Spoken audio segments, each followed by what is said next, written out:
A typical day for a Kriya Yoga meditation practitioner should be fairly simple. There are a few fundamentals that need to be integrated into one's daily activities, and overall that needs to be adjusted for one's own general lifestyle, personality, and temperament. But let's consider what are those main fundamentals.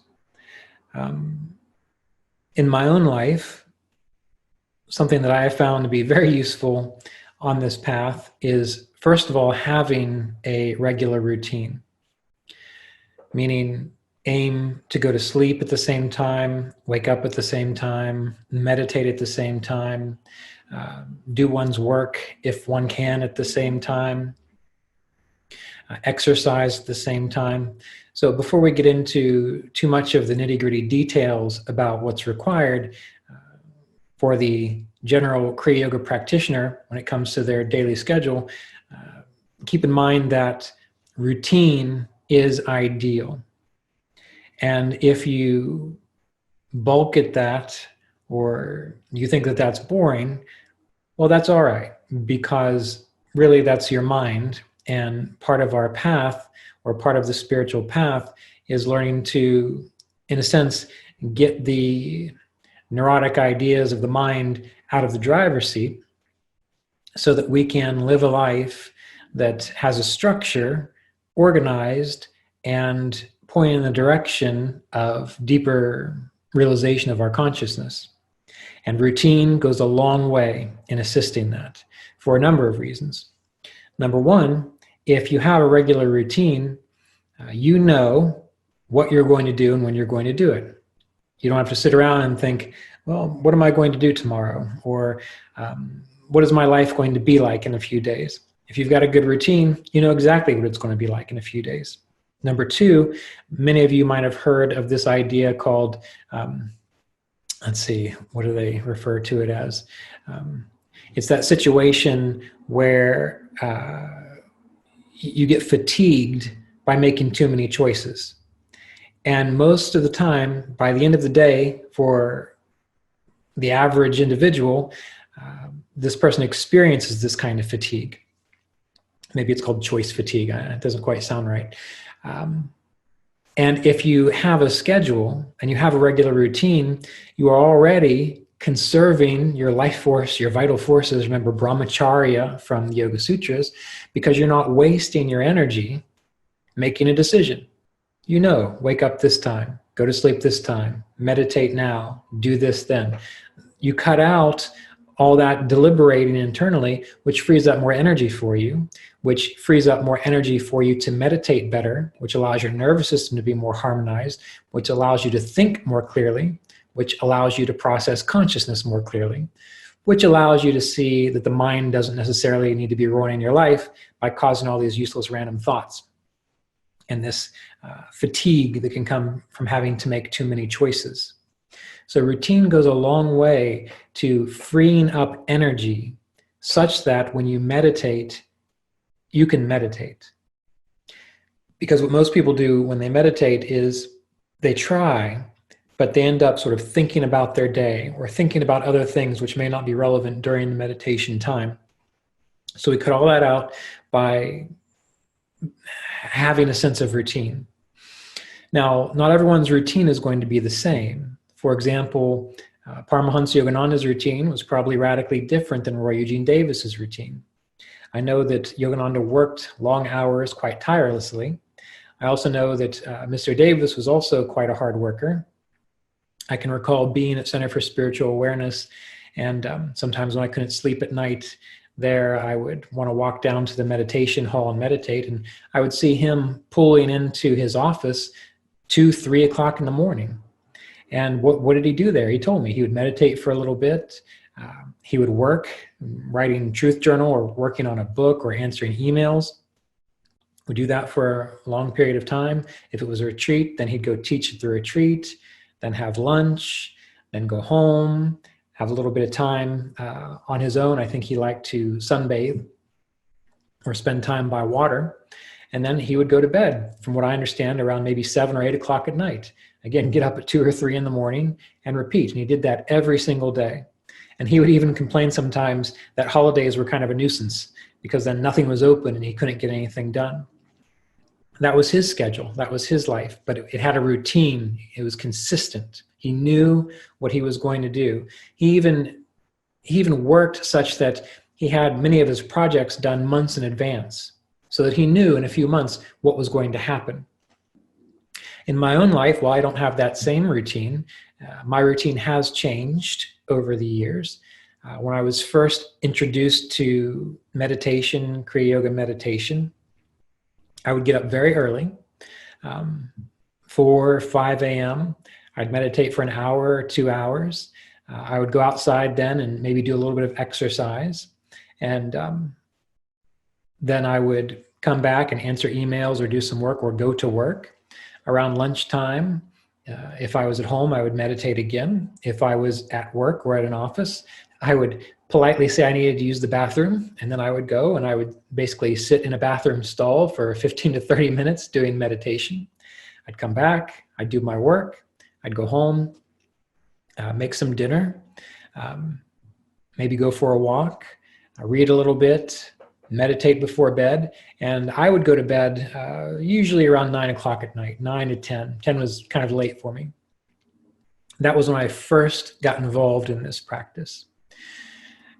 As the years went by and I was able to work for myself, which means I was able to schedule my time on my own rather than having to go to work at 8 o'clock and come home at 5. My schedule changed a little bit. I still aim to go to bed early. I think last night I went to bed around 9:30.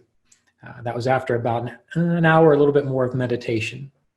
And I don't get up as early these days. I'm not one of those individuals that thinks that you have to strive to only sleep 6 hours a night, because I think sleep is perfectly fine and healthy for you. So if I go to bed between 9 and 10, sometimes I'll get up around 6, 6:20, at the very latest, maybe 7, 7:20.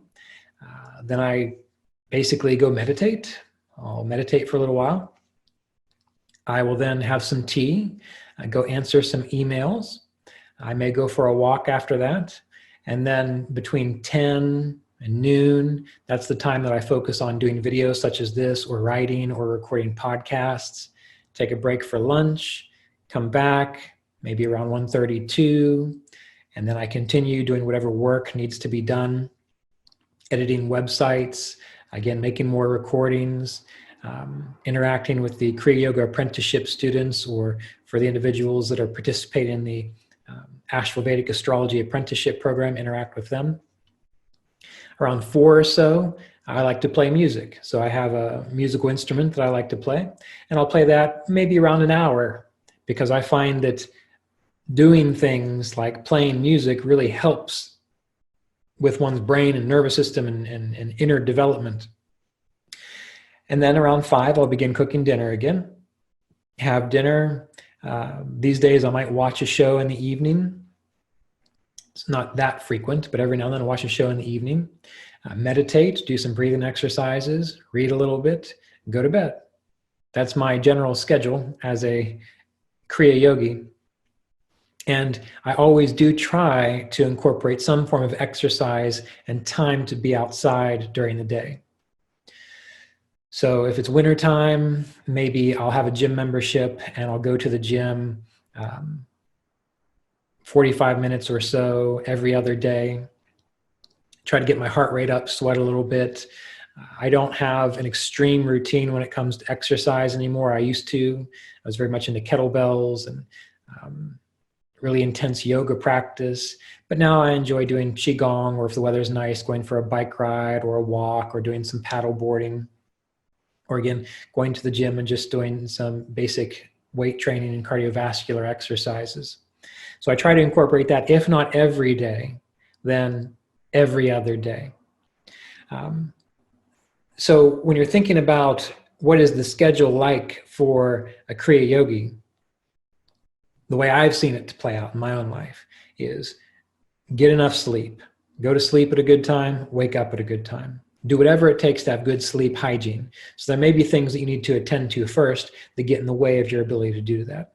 Maybe you're spending too much time on social media, too much time watching TV shows, too much time being with overly dramatic friends, eating foods which keep you awake, which are too stimulating. So you need to figure out what's going on and address that first. And then once you get your sleep schedule nice and organized, keep it. It may be in the beginning that you have to set an alarm to wake up in the morning. I can remember when I first got involved in meditation, that was true for me. I was just getting done with college, probably I think a semester before I was finished with college. So I was used to erratic hours, although even in college and high school, I still like to go to sleep early and get up early. But I had to set an alarm in the morning. But the way I did that is I made it such that it was a commitment and there was no choice involved. Meaning I told myself, I'm going to wake up at 6 a.m. when that alarm goes off. When that alarm went off, I didn't say, oh, I can hit snooze. The alarm went off. I immediately swung my feet out of bed, stood up, and walked over to my meditation seat. Not even thinking about it. I forced myself to do that. No questions, no decision making. That's just what you do. And over the years, actually it wasn't very long, maybe about 6 months after that, I began just naturally waking up at the time that I wanted to. So the only time I really set alarms is if I have a really early flight in the morning. Say I have a flight that leaves at 5 a.m. and I want to make sure that I get up in time. But usually, even when I tell myself, okay, I need to get up at 3 a.m. or so to catch this flight, most of the time I actually wake up right before the alarm goes off. So there is an amount of training that goes into this that you can get yourself involved in. But get your sleep under control. Then meditate at the same time for the same amount of time, ideally, morning and at night. I realize that everyone's biorhythms are a little bit differently. I've had some friends that an hour after they wake up, they're still like a zombie. And I personally don't understand that, because as soon as I wake up, I'm awake. Like I can function and I'm thinking just like I am right now.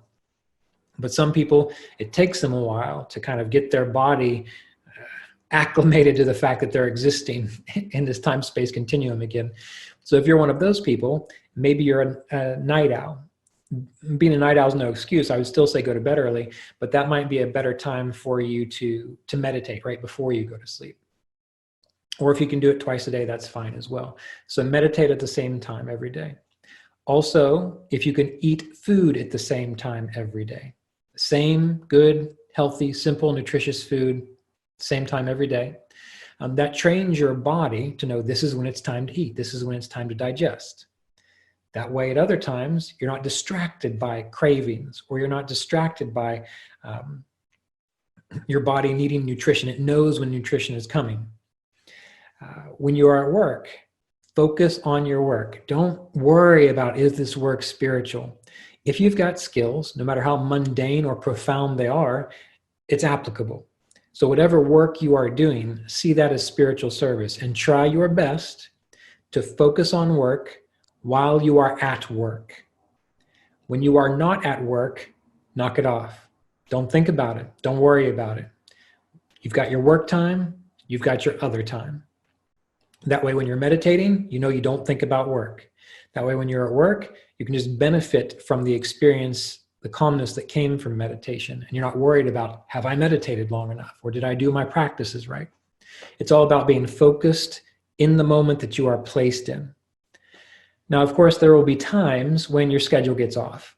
Maybe you have to travel. Maybe you have an illness to deal with, or a loved one that needs your help. Not a big deal, but you want to aim to have regularity 90% of the time. 90% of the time. Because when you do that, the reason this is so important is because when you do that, again, it's that whole idea that you are freeing up the energy that you waste on what's called decision, we're going to call it decision fatigue. I think that might be the name of it.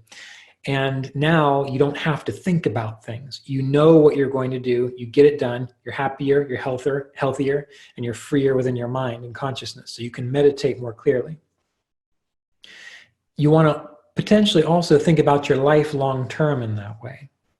What do you want to accomplish this year? What do you want to accomplish in the next 5 years? You don't have to be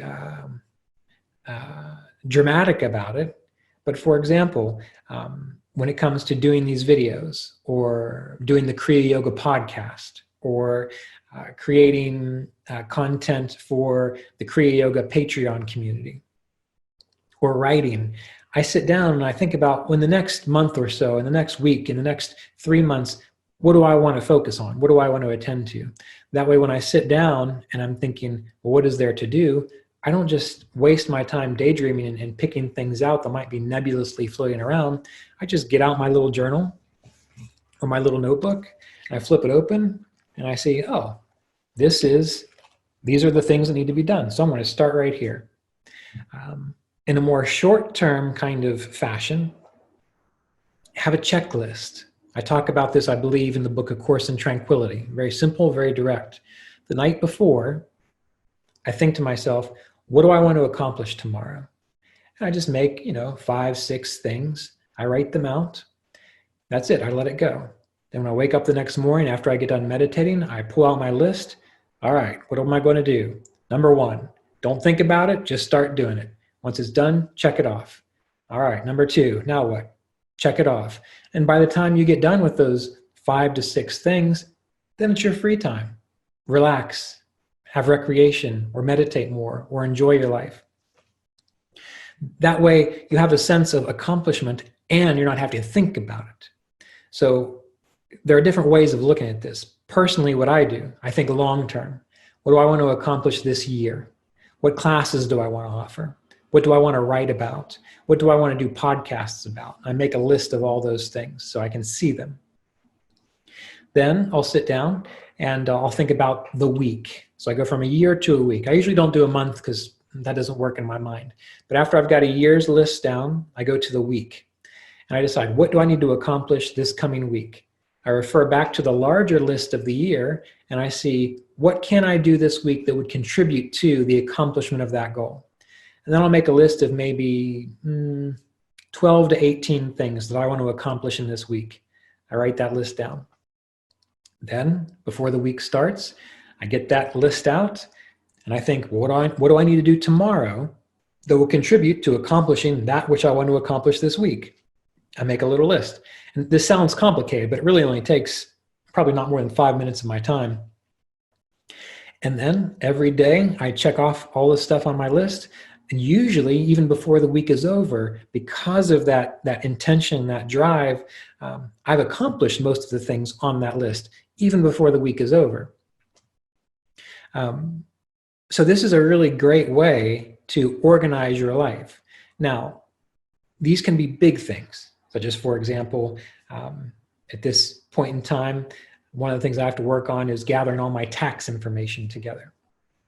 So that's a big responsibility. You got to get bank statements and receipts and 1099s and from all these different sources and put them all together and put them in spreadsheets and get them to my accountant. So the overarching thing is get your taxes done.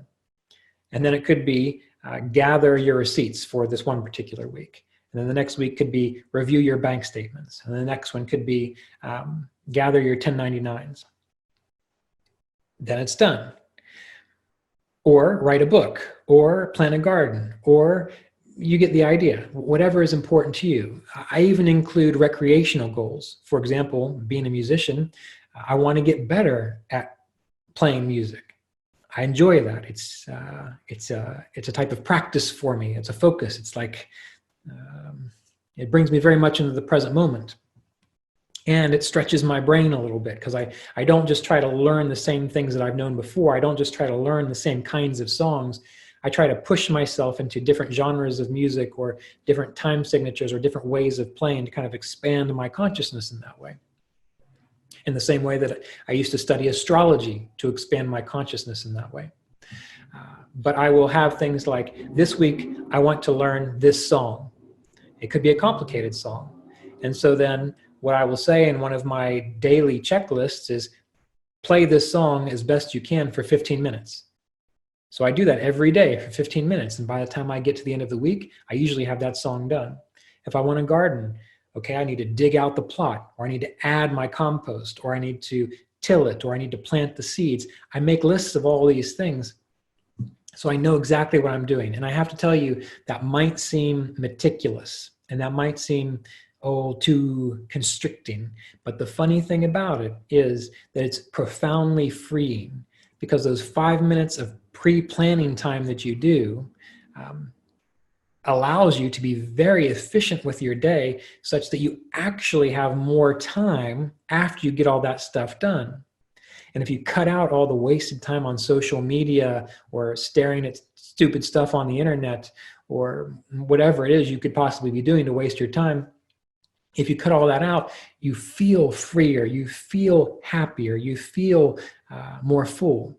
So you want to approach these lists in that way. And included in those lists as well are things like meditate for an hour minimum today, do yoga, scrub the toilet and the sink, or include a chore in there as well. Something simple that only takes a short amount of time. And if you include things like your meditation practice, your chores, your exercise routines, well then you're able to kind of keep track of how are you doing. And if you're scheduling in chores and things, well then it becomes less overwhelming if you own your own place and you don't have servants like some people I know do. You don't wait until Saturday comes along and then all of a sudden you have all these chores to do and you feel overwhelmed. You've been working all week and now you have these chores to do. So throughout the week, I'll put scrub the toilet and the sink in the bathtub. And then the next day it might be mow the grass. And then the next day it might be gather up all the trash and take it to the dump, or sweep the floors. One little thing a day, and it only takes 5 to 10 minutes of your time. And by the time you're done, you have accomplished all of your chores. So if you have a regular 9 to 5 job, by the time the weekend rolls around, you're actually a lot freer. So this kind of took a little bit different turn than just what is the daily life like for a Kriya yogi. But what I would say from experience, from myself and from others I've known who've been or presented themselves as successful on this path, that an organized life is key. And it's also very simple. Go to sleep at the same time, wake up at the same time. Meditate at the same time. Eat your meals at the same time. Exercise minimum 30 to 45 minutes at least every other day, such that you do some kind of strength training, some kind of cardiovascular training. You schedule time for recreation. When are you going to do something enjoyable? You schedule time to be in nature. You schedule time to do your work. You schedule time to do your chores. It all comes down to knowing how your life typically is going to go.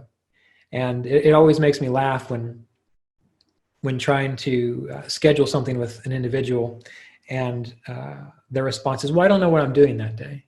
And I say, well, if we schedule, you will know what you're doing that day. Or you get the idea. And you've heard me say this before.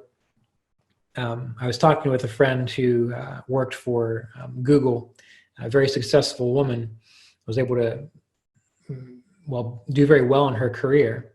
And she talked about giving jobs to people and giving jobs to one of her friends who did not have a job, and essentially it seemed like benefited from her spouse or her significant other, so she had time to just do whatever she wanted all day long. And they were going on a vacation, and the successful friend gave the other friend a job to do to make sure this vacation went well, because the successful friend had a lot of work to do. And the one who didn't have a job just didn't even do it, didn't do it very well if they tried at all. And we joked, and I said, you never give a job to someone who doesn't have a job. You never give a job to someone who doesn't have a job. Why? Because if they don't have a job, it means they don't know how to do a job, usually. Of course, there are times people get laid off and those sorts of things, but we're talking lifelong habits.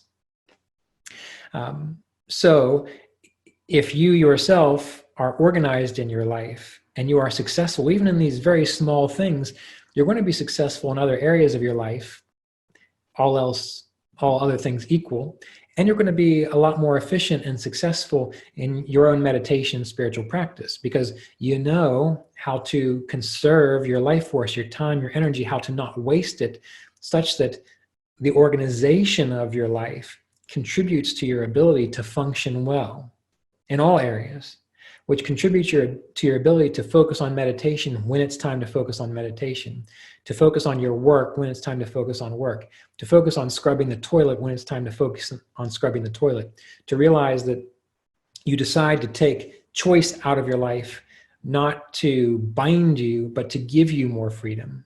You decide to commit to something so you don't have to think about it all the time and waste all your energy. If you decide to commit to waking up every morning at 6 o'clock, there's no question about it. You just get up at 6 o'clock, whether you want to or not, and then it becomes natural for you. But if you say, well, maybe I'll try to get up at 6 o'clock, well, that leaves too much wiggle room for when you wake up and you just sit there and think about it for 15 minutes. You've just wasted 15 beautiful minutes of your day. And I'll tell you from experience, life can be painfully short.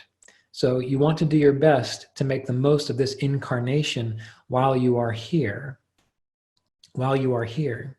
And so then everything you do becomes essentially your spiritual practice. Your entire life is your spiritual practice. It doesn't have to be dramatized as spiritual. Meaning if you love music, it doesn't mean you have to go and chant devotional songs all day long. You can treat the music that you love as a spiritual focus because it brings out love in you. It brings out love in you to commit to it. If you love gardening, if you love the work you do, if you love being of service in certain ways, you can organize your life such that those important things are priorities. So what are you committed to is what it really boils down to. If you're not committed to living an efficient life, if you're not committed to your spiritual practice, well, you're just going to wander around aimlessly, jumping from one thing to the next, and you're going to wonder, why don't I have a sense of purpose? Why don't I have a sense of fulfillment? It's because you've got too much fatigue of having too many options. That's why there's such beauty in something like marriage, or there's such beauty in committing to one particular spiritual path, or there's such beauty in studying one particular line of knowledge. Because if you are committed to those things, it cuts out the thousands of other life-sucking options and allows you to really pour your devotion and energy into one thing so that it grows well, deeply, profoundly. So for a Kriya yogi, you want to arrange your life as though that is the case. And if you want to be a free spirit and you don't want to be bound by anything, okay, that's your own whatever it is. But I would encourage you to possibly consider that that is a mental sabotage or excuse that, well, is kind of just wasting your time. There is freedom in surrender. There is freedom in commitment. There is freedom in structure that only people who have that kind of commitment understand. So as you live your life as a meditator on this spiritual path, please consider these ideas and recognize that it's really extremely simple. It's extremely simple, and it might seem meticulous or boring at first, but it opens up quite a lot more energy for you to feel what it means to be alive. I think that's really what it comes down to. And one final analogy that we'll use, if you think about the idea of a garden, forests and meadows, those are beautiful things. But if you think about gardening and people who cultivate beautiful flowers or who cultivate vegetables, the structure and the organization of that garden allows that small plot of land to really more consistently bring forth beauty if it's flowers, or bring forth bounty and nutrition and food if it's fruits and vegetables. It's the cultivation of those things which gives the garden the capacity to give forth more than it could have if it just would have been left to a wild state. Now again, I love nature, I love fields, I love forests, I love jungles, gardens, the ocean. It's all beautiful. But for us, as human beings, the idea of being able to cultivate that which we want to see grow. That's a really beautiful thing. And it's just as applicable to gardening as it is to directing the course of your own life as a yogi, as a meditator, as one who is growing up spiritually, rather than sitting around waiting for a magical oneness event to make it all better. You can wait around all you like, and maybe it'll happen, and I'm sure it will in a couple million years. But the reason we have yoga practice, the reason we have this kind of science, this repeatable process, that's what I mean by science, is such that we can cultivate this with intention. We can cultivate it with intention rather than simply waiting around. In the same way that you can cultivate being wealthy by actually learning how wealth works and managing your wealth versus just hoping you're going to win the lottery one day. People who work hard tend to be more successful comparatively in a ratio than people who just are hoping that it's going to fall into their lap one day. So, as a yogi, organize your life. Keep it very simple. Be dedicated and devoted. And then let that garden grow. See what happens.